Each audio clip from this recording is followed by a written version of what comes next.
So this is just part 2 of telling you about this book that I've got, which is called The Manual to Nishiki-goi. It really is a wonderful book on koi, and if you get a chance to buy it, I really would suggest it. I think it's really worth owning.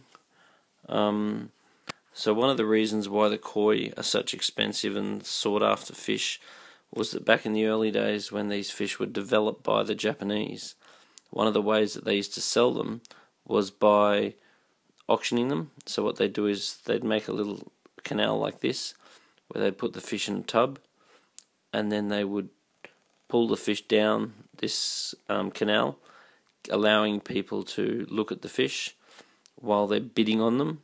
So typically the richer man gets the best seats in the auction, and the richer man basically bids for these particular fish, and obviously the richer you are, the more likely you're going to get the fish. So therefore the status symbol came out of the koi or the nishiki-goi.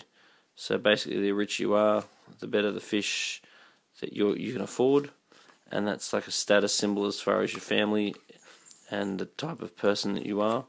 I guess it's like some people get a nice car for status. Other people might want to get nice fish for status. So once again, the quality of the fish, there's lots of things that people look out for. So obviously the intensity of the colour, the health of the fish, and very much the position of the colour. So the more balanced the colour is left to right, the more balanced it is front to back, then the more the fish is worth. So once again, if you look at a fish like that, it's very balanced in colour. It really looks striking in the pond, whereas if it didn't have that colour there, it would look quite lopsided in the pond or top heavy.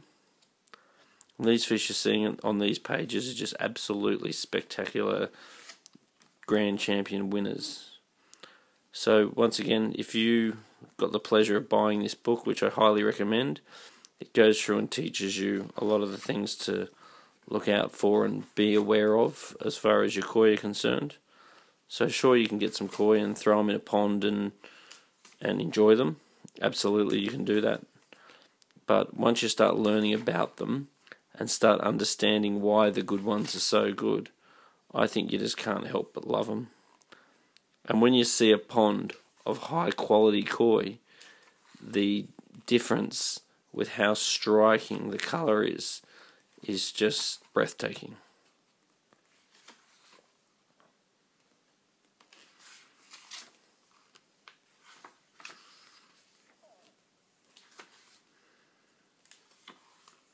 And it's really not every day that you see a fish so spectacular. You've really got to go out of your way to find them. You're not just going to go to a local Chinese garden or anything and see these things. These things need to be sought out. And when you find them, especially the big ones that are sort of close to a metre long, you know, they just take your breath away. They're just such friendly things. They'll often come up and take food right out of your hand, interact with you, get excited to see you. They're just beautiful. So once again, this book is quite comprehensive. It goes right into breeding, it goes right into disease, goes into the history, it goes into the evolution. So it basically goes through and shows you which ones have evolved from which koi. So anyway, long and short of it is, if you can find yourself this book, grab it. The Manual to Nishiki-goi. As I said, I actually got this while I was in Japan, and I think if you've got to go to a bit of effort to get this book, I think it's really worth it.